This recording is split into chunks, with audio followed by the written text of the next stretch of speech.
नमस्कार। ये पिछले साल 11 जनवरी की बात है। दिल्ली की एक सर्द सुबह आनंद विहार के पास एक डिलीवरी राइडर खड़ा है। फोन पर ऑर्डर चमक रहा है, बैग में खाना है, ग्राहक का कॉल आ रहा है। स्कूटर इलेक्ट्रिक है, बैटरी 14% बची है। ऐप कहता है पास में चार्जर है। वहां पहुंचता है तो चार्जर लगा है लेकिन स्क्रीन बंद है। दूसरा चार्जर 3 किलोमीटर दूर है। वहां पहले से 2 स्कूटर चार्जिंग की लाइन में खड़े हैं। अब तीसरा रास्ता है, घर लौटो, बैटरी चार्ज करो, ऑर्डर कैंसिल करो। उसी शहर में एक और आदमी करोल बाग के शोरूम पर खड़ा है। पेट्रोल स्कूटर की कीमत अलग है, इलेक्ट्रिक स्कूटर की कीमत अलग है। सेल्समैन समझा रहा है रियायत मिलेगी, रोड टैक्स बचेगा, रजिस्ट्रेशन का चार्ज बचेगा, चलाने का खर्च भी कम होगा। घर से फोन आता है, ये सब ठीक है लेकिन चार्ज कहां करेंगे। यही भारत की ईवी कहानी है। कागज पर यह साफ सुथरी आवाजाही है, शोरूम में ये डिस्काउंट है, घर में ये ईएमआई है, सड़क पर ये चार्ज खत्म होने की चिंता है और सरकार के लिए ये प्रदूषण, तेल आयात और नई औद्योगिक नीति तीनों का संगम है। नमस्कार, मैं हूं शुभम शंकरधर। आप देख रहे हैं क्लियर कट।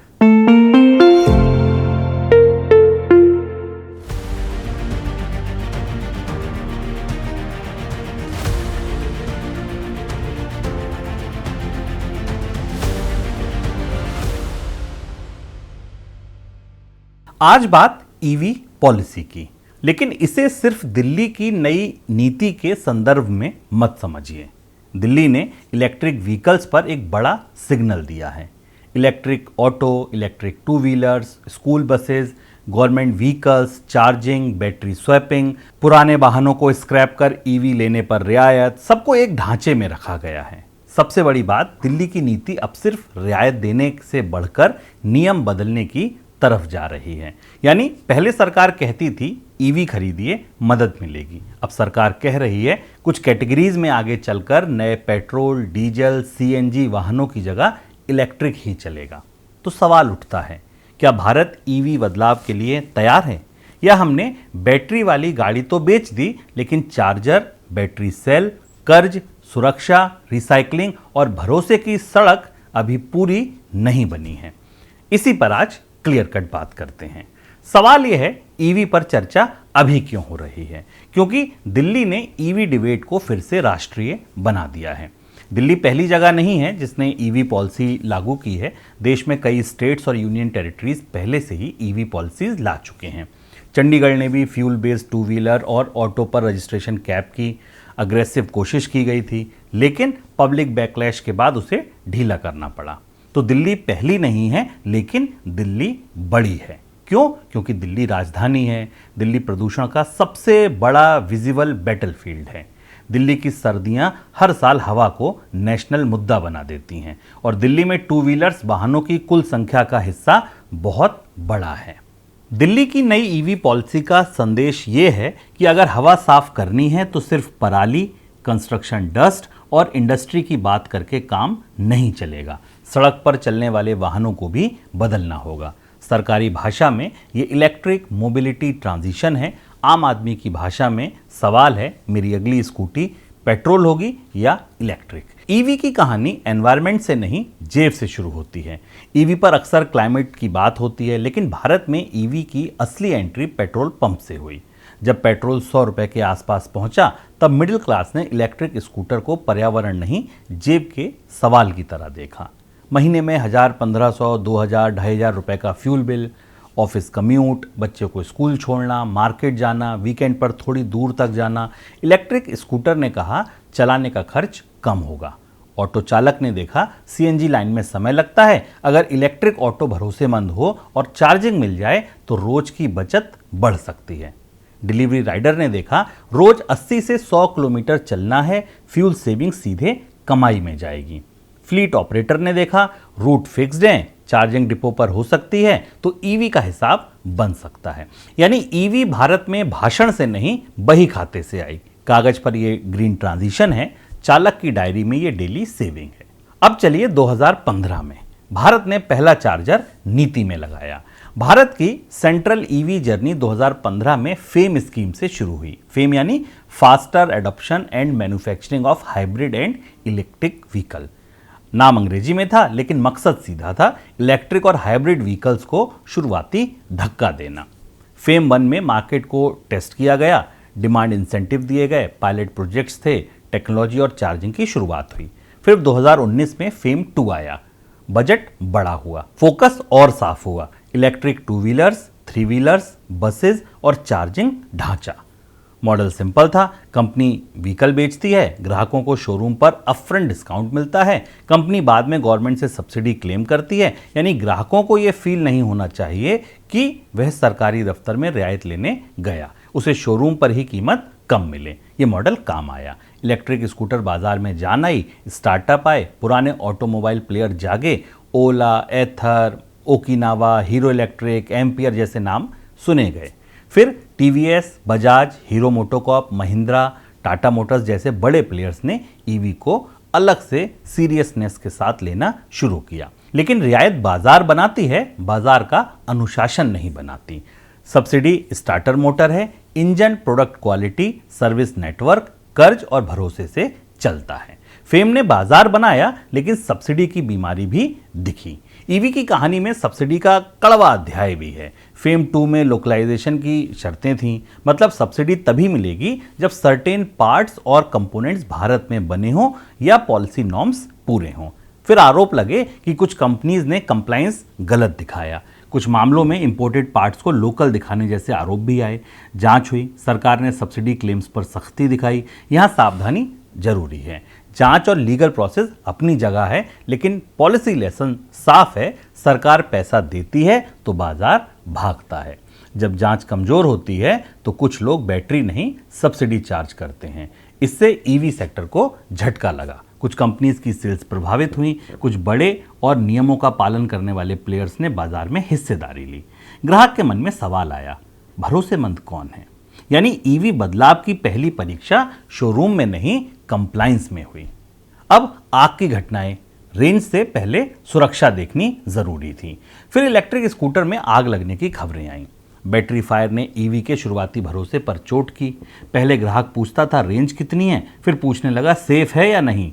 सरकार ने बैटरी सेफ्टी स्टैंडर्ड को कड़ा किया। Battery management system, cell quality, charger, pack design, thermal propagation जैसी रिक्वायरमेंट जोड़ी गई। ये शब्द टेक्निकल लगते हैं, लेकिन आम भाषा में इसका मतलब इतना है, बैटरी गर्म हो तो सिस्टम पहचाने, सेल खराब हो तो पैक आग ना पकड़े, चार्जर कॉम्पिटेबल हो, डिजाइन ऐसा हो कि छोटी गलती बड़ी आग ना बने। पेट्रोल व्हीकल में आदमी इंजन की आवाज से भरोसा बनाता है, ईवी में बैटरी दिखाई नहीं देती, भरोसा इनविजिबल सिस्टम पर टिकता है, और इनविजिबल सिस्टम फेल हो जाए तो डर बहुत विजिबल हो जाता है।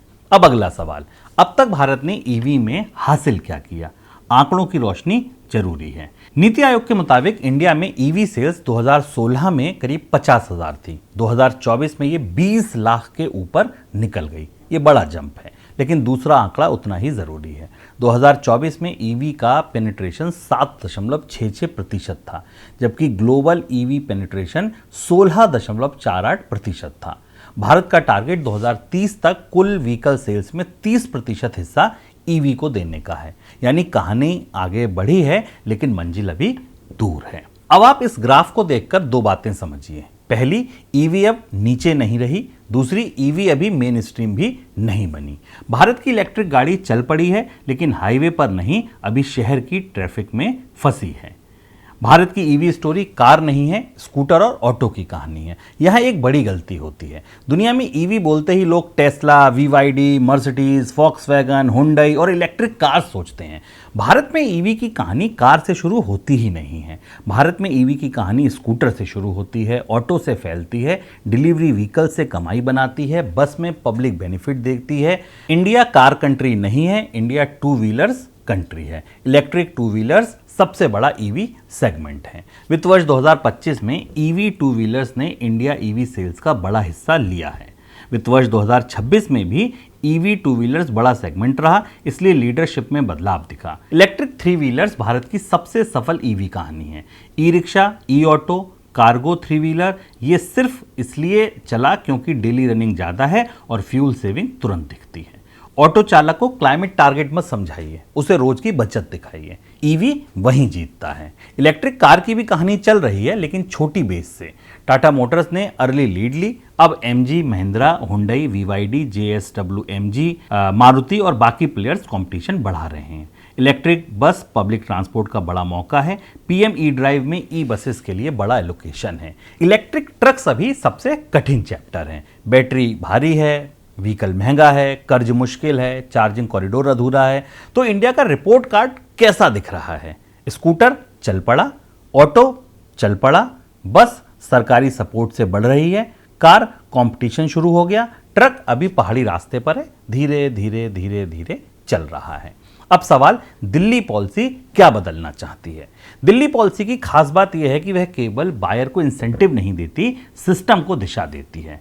इलेक्ट्रिक टू व्हीलर पर इंसेंटिव, इलेक्ट्रिक ऑटो पर इंसेंटिव, इलेक्ट्रिक गुड्स कैरियर पर इंसेंटिव, ओल्ड व्हीकल स्क्रैप करके ईवी लेने पर इंसेंटिव, रोड टैक्स और पंजीकरण शुल्क में राहत, चार्जिंग और बैटरी स्वैपिंग का ढांचा, बैटरी रिसाइकलिंग और ट्रेसेबिलिटी, गवर्नमेंट व्हीकल्स को इलेक्ट्रिक बनाना, स्कूल बसेस के लिए टारगेट, फ्लीट एग्रीगेटर्स और डिलीवरी कंपनीज को इलेक्ट्रिक की दिशा में धकेलना। लेकिन असली बात इंसेंटिव नहीं है, असली बात नियम बदलने की है। नई नीति एक बात और कहती है, इसके तहत 1 जनवरी 2027 से दिल्ली में नए ऑटो रिक्शा रजिस्ट्रेशन के लिए इलेक्ट्रिक ऑटो ही एलिजिबल होंगे। जी हाँ, 1 अप्रैल 2028 से नए पेट्रोल और सीएनजी टू व्हीलर्स का रजिस्ट्रेशन बंद करने की दिशा तय की गई। ये लाइन बहुत बड़ी है क्योंकि ये रियायत से नियम का शिफ्ट है। पहले सरकार ने कहा ईवी खरीदो, मदद करेंगे। अब सरकार कह रही है आगे चलकर इस कैटेगरी में इलेक्ट्रिक ही रास्ता है। ये वही है जैसे बच्चे साइकिल में पहले पीछे से पकड़कर चलाते थे, फिर हाथ छोड़ दिया जाता था। रियायत ट्रेनिंग व्हील थी, लेकिन असली पैडल यही है। लेकिन क्या दिल्ली पहली है? नहीं, दिल्ली पहली ईवी पॉलिसी नहीं है। देश में कई स्टेट ईवी पॉलिसी ला चुके हैं। चंडीगढ़ ने भी एग्रेसिव कैप की कोशिश की थी। वहाँ फ्यूल बेस्ड टू व्हीलर्स की रजिस्ट्रेशन कैप पर पब्लिक बैकलैश हुआ और पॉलिसी रिलैक्स करनी पड़ी। तो दिल्ली पहली नहीं है, लेकिन दिल्ली बड़ी है क्योंकि दिल्ली कैपिटल सिटी है। ट्रांसपोर्ट पॉलिसी सिर्फ लोकल नहीं रहती, नेशनल सिग्नल बनती है। दिल्ली ने अगर ईवी मैंडेट सक्सेसफुल कर दिया तो बाकी बड़े शहर मुंबई, पुणे, बेंगलोर, हैदराबाद, अहमदाबाद, चेन्नई सब देखेंगे। और अगर दिल्ली में चार्जर नहीं चले, कर्ज नहीं मिला, चालक परेशान हुआ, डीलर्स अपोज हुए, तो ये भी नेशनल लेसन बनेगा। दिल्ली पॉलिसी एक पायलट नहीं, प्रेशर टेस्ट है। अब चार्जिंग ढांचा, जो ईवी की दरअसल असली नाड़ी है, उसको देख लेते हैं। चार्जर कहाँ है? पेट्रोल व्हीकल में आदमी पेट्रोल पंप देखकर निश्चिंत रहता है, हाईवे पर निकलता है, पता है कहीं ना कहीं पंप मिल जाएगा। ईवी में भरोसा इतना सरल नहीं है। चार्जर दिख भी जाए तो सवाल है चल रहा है या नहीं, फास्ट है या स्लो, पेमेंट होगा या नहीं, क्यू कितनी लंबी है, कनेक्टर हमारी बैटरी में लगेगा या नहीं, पार्किंग सेफ है, सोसाइटी चार्जर लगाने देगी, रात में चार्जिंग पॉइंट तक जाना सुरक्षित है। नीति आयोग चार्जिंग को बड़ा बॉटलनेक मानता है। प्रॉब्लम इंटरेस्टिंग है, कहीं चार्जर कम है, कहीं चार्जर है लेकिन इस्तेमाल कम है, कहीं लोकेशन गलत है, कहीं चालू रहने की भरोसेमंदी नहीं है, कहीं बिजली के लोड की प्लानिंग नहीं है। मतलब चार्जर लगाना ढांचा नहीं है, चार्जर लगाना भरोसे से चलना ढांचा है। सरकारी रिपोर्ट में ये पब्लिक चार्जिंग इंफ्रास्ट्रक्चर है। राइडर की भाषा में ये सवाल है, पॉइंट चालू है क्या? ईवी चार्जिंग को पेट्रोल पंप की तरह नहीं, मोबाइल नेटवर्क की तरह समझना होगा। जहां सिग्नल टूटा, भरोसा टूटा। घर की चार्जिंग और सोसाइटी का झगड़ा, ये बड़ा पेच है। ईवी की सबसे अंडररेटेड प्रॉब्लम है होम चार्जिंग। जिसके पास इंडिपेंडेंट घर है, पार्किंग है, मीटर है, उसके लिए ईवी सिंपल है। लेकिन भारत के शहरों में लाखों लोग अपार्टमेंट्स में रहते हैं, पार्किंग कॉमन है, मीटर अलग नहीं है, आरडब्ल्यूए परमिशन चाहिए, वायर कहाँ से जाएगा, लोड बढ़ेगा, फायर सेफ्टी का क्या होगा, बिलिंग कैसे होगी। ईवी खरीदार शोरूम में गाड़ी निकालता है, लेकिन ईवी ओनरशिप सोसाइटी गेट पर अटक जाती है। यही वजह है कि Delhi policy community charging station और ग्रुप हाउसिंग चार्जिंग की बात कर रही है। अगर घर और कम्युनिटी चार्जिंग नहीं बनी तो ईवी अपनाने की रफ्तार upper middle class gated society में भी अटक सकती है। ईवी का भविष्य केवल हाईवे चार्जर से नहीं बनेगा, ईवी का भविष्य बेसमेंट पार्किंग से बनेगा। ग्लोबल एक्सपीरियंस क्या कहता है, यह समझना बहुत जरूरी है। चीन ने ईवी को कार नहीं इंडस्ट्री बनाया। अब दुनिया को देखिए, चाइना ईवी का सबसे बड़ा और सबसे सफल उदाहरण दिखता है। चाइना ने ईवी को सिर्फ एनवायरमेंट पॉलिसी नहीं माना, उसने इसे इंडस्ट्रियल पॉलिसी बनाया। Battery cell, critical minerals, charging network, local brands, export की स्ट्रेटजी, सिटी की रिस्ट्रिक्शन, सब्सिडी, मैन्युफैक्चरिंग का स्केल, सॉफ्टवेयर, सप्लाई चेन, सबको साथ में जोड़ लिया। आईईए के मुताबिक 2024 में दुनिया में इलेक्ट्रिक कार सेल्स 17 मिलियन से ऊपर थी। चाइना में 11 मिलियन से ज़्यादा इलेक्ट्रिक कार्स बिकी। 2025 में चाइना कार एक्सपोर्ट में भी बड़ा ईवी प्लेयर बन गया। यानी चाइना ने ईवी खरीदी नहीं, ईवी बनाई, बैटरी बनाई, सेल बनाया, सप्लाई चेन बनाया, एक्सपोर्ट बनाया। यही बड़ा फर्क है। सब्सिडी से बायर आता है, सप्लाई चेन से देश जीतता है। यूरोप ने ईवी को क्लाइमेट रेगुलेशन और एमिशन नॉर्म से पुश किया। नॉर्वे जैसे देशों ने tax incentive, toll benefit, parking benefit, बस लेन एक्सेस जैसे टूल से ईवी एडॉप्शन तेज किया। यूएस में टेस्ला ने एस्पायरेशन बनाई, गवर्नमेंट इंसेंटिव्स ने पुश दिया, लेकिन पॉलिसी अनसर्टेनिटी आई तो ईवी की रफ्तार बदलती दिखी। ग्लोबल लेसन साफ है, ईवी बदलाव 3 चीजों से बनता है: policy signal, battery cost, charging का कॉन्फिडेंस। जहां ये तीनों चीजें मिलती हैं, ईवी दौड़ती है। इन तीनों में से अगर एक भी टूटता है तो ईवी शोरूम में ही खड़ी रह जाती है। अब इंडिया का चाइना प्रॉब्लम समझिए। ईवी की सबसे बड़ी जियोपॉलिटिक्स बैटरी में बंद है। बैटरी सेल्स में चाइना की पकड़ है। लिथियम रिफाइनिंग में चाइना मजबूत है। कैथोड एनोड सप्लाई चेन में चाइना बड़ा प्लेयर है। रेयर अर्थ मैग्नेट्स में, मोटर कंपोनेंट्स में चीन क्रिटिकल है। पावर इलेक्ट्रॉनिक्स और कंट्रोलर्स में भी चाइना की भूमिका गहरी है। इंडिया अगर ईवी अपनाने की रफ्तार तेज करता है, लेकिन बैटरी और कंपोनेंट चाइना से आते हैं, तो ऑयल इंपोर्ट की जगह बैटरी इंपोर्ट पर हमारी निर्भरता खड़ी हो सकती है।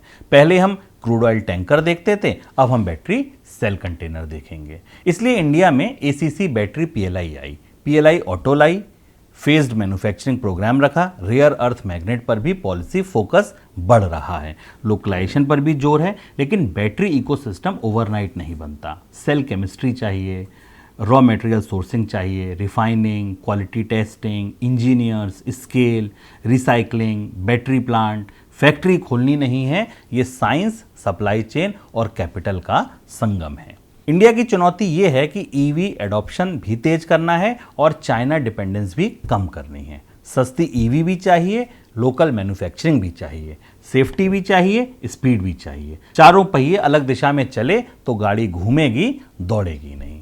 अब बात बैटरी रिसाइकलिंग की, क्योंकि ईवी की कहानी यहीं पूरी होती है। ईवी को क्लीन कहना आसान है, लेकिन बैटरी का एंड ऑफ लाइफ क्या होगा? लिथियम आयन बैटरी 7-8 साल बाद कहाँ जाएंगी? सेकेंड लाइफ मिलेगी या कबाड़ बनेंगी? निकल, कोबाल्ट, लिथियम, कॉपर कैसे रिकवर होंगे? फायर रिस्क कैसे मैनेज होगा? बैटरी वेस्ट कौन ट्रैक करेगा? दिल्ली पॉलिसी बैटरी ट्रेसेबिलिटी और रिसाइकलिंग इकोसिस्टम की बात करती है। ये बहुत इंपॉर्टेंट है, क्योंकि ईवी अगर बैटरी वेस्ट माउंटेन बना दे तो क्लीन मोबिलिटी की कहानी अधूरी रह जाएगी। ईवी की असली सस्टेनेबिलिटी सिर्फ टेल पाइप एमिशन जीरो होने से नहीं आएगी। ईवी की सस्टेनेबिलिटी आएगी battery production, clean electricity, recycling और सर्कुलर इकोनॉमी से। पेट्रोल गाड़ी धुआं सड़क पर छोड़ती है, ईवी की गलती लैंडफिल में छिप सकती है। दोनों पॉल्यूशन है, फर्क सिर्फ इतना है, एक दिखता है, दूसरा देर से दिखता है। क्या ईवी सच में सस्ती है? अब ये बड़ा सवाल है। अब खरीदार की जेब पर आते हैं। ईवी की इकोनॉमिक शोरूम प्राइस से नहीं, टोटल कॉस्ट से तय होती है। पेट्रोल स्कूटर सस्ता दिखता है, इलेक्ट्रिक स्कूटर महंगा दिखता है, लेकिन इलेक्ट्रिक स्कूटर की रनिंग कॉस्ट कम हो सकती है, सर्विस कॉस्ट भी कम हो सकती है। अगर डेली रनिंग ज़्यादा है तो ईवी का फ़ायदा जल्दी दिखता है। डिलीवरी राइडर, ऑटो चालक, फ्लीट ऑपरेटर, सिटी बस, इन सब के लिए ईवी इकोनॉमिक्स मजबूत हो सकती है। लेकिन प्राइवेट बायर के लिए सवाल अलग है। अगर कोई महीने में 400-500 किलोमीटर चलता है, ईवी का फ़ायदा धीरे आएगा। अगर कोई महीने में 1500 से 2000 किलोमीटर चलता है, ईवी का हिसाब मजबूत दिखेगा। इलेक्ट्रिक कार खरीदार के सवाल और बड़े हैं। रेंज कितनी? हाईवे चार्जिंग मिलेगी? बैटरी वारंटी क्या है? रीसेल वैल्यू क्या होगी? इंश्योरेंस प्रीमियम कितना है? बैटरी रिप्लेसमेंट की कॉस्ट क्या होगी? सर्विस सेंटर पास है या नहीं? सरकारी भाषा में ये टोटल कॉस्ट ऑफ ओनरशिप है, घर की भाषा में ये महीने की बचत और रात की नींद है। अब बात ईवी कर्ज की। चालक की सबसे बड़ी रुकावट। ईवी एडॉप्शन में एक हिडन बॉटलनेक भी है, वो है फाइनेंस का।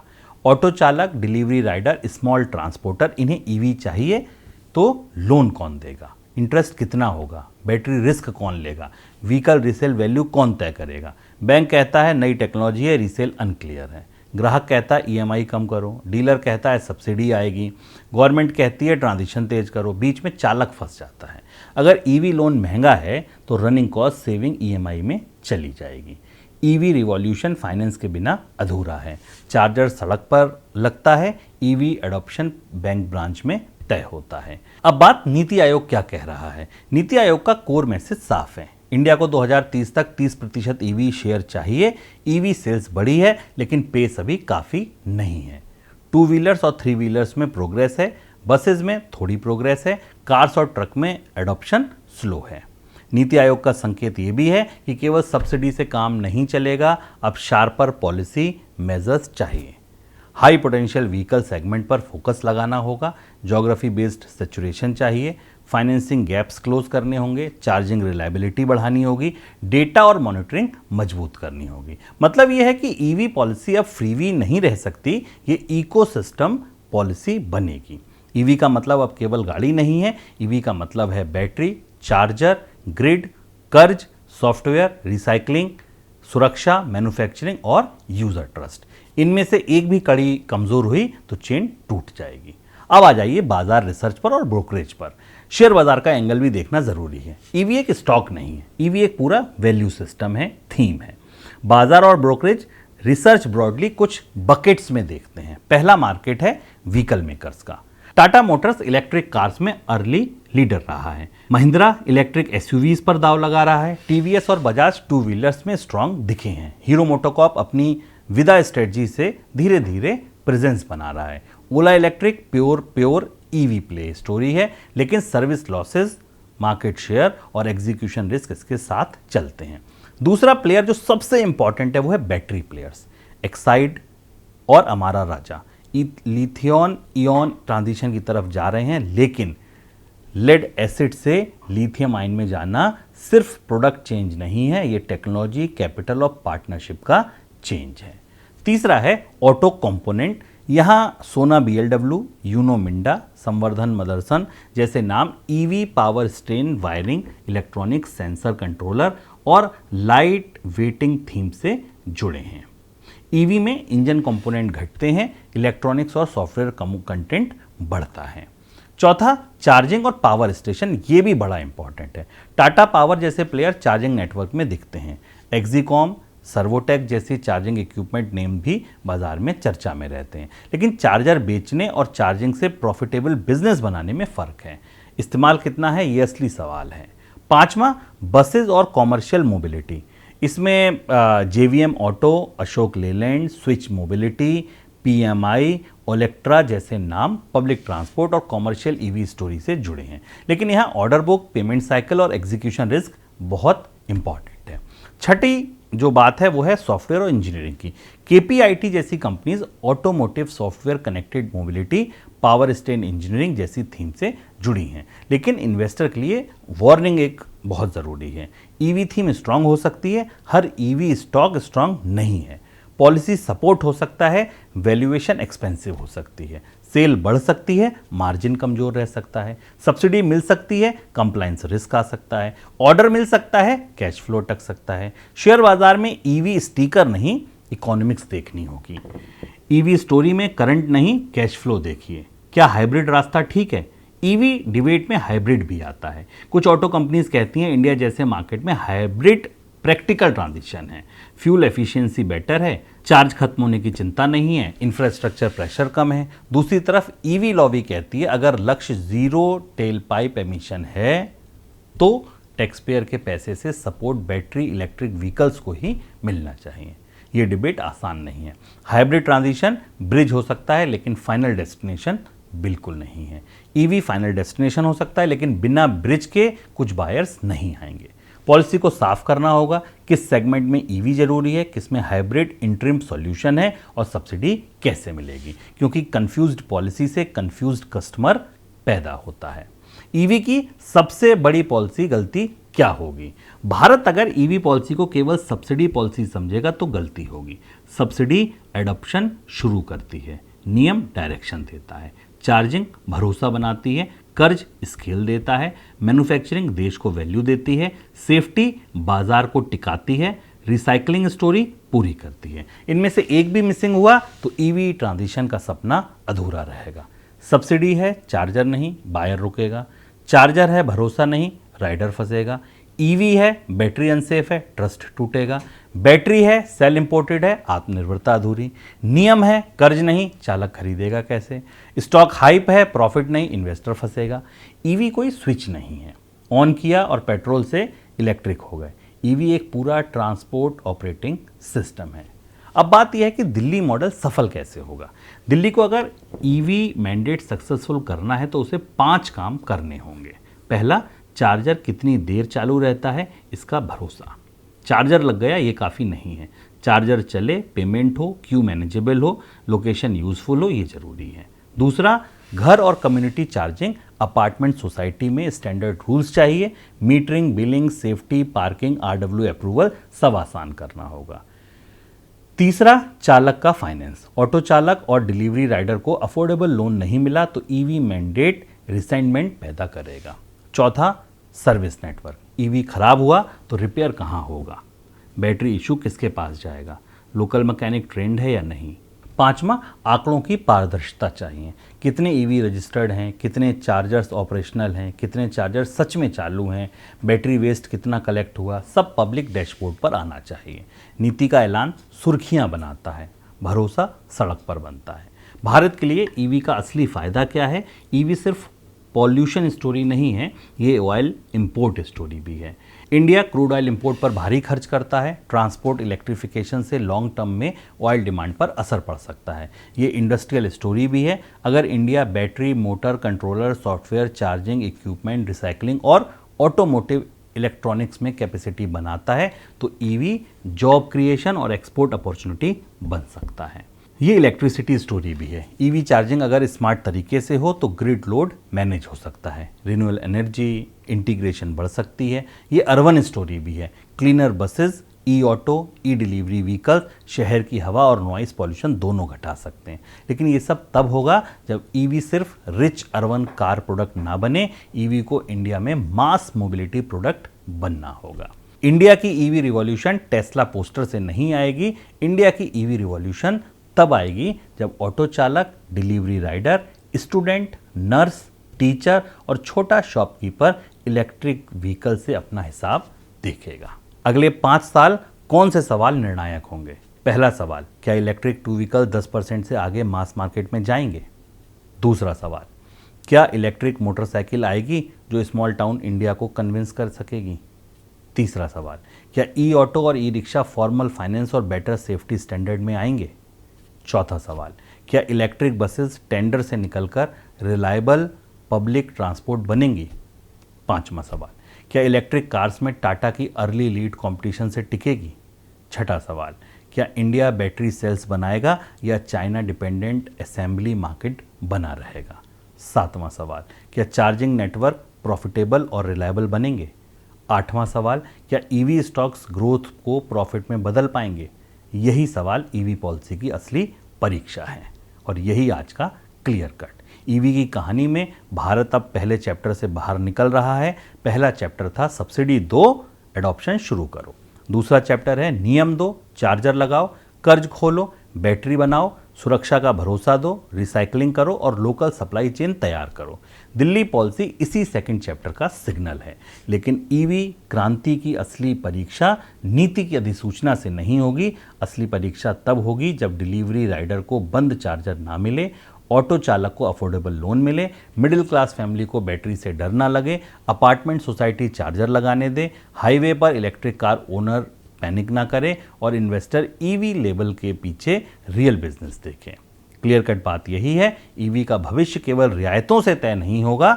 ईवी का भविष्य भरोसे, ढांचे और जेब के हिसाब से तय होगा।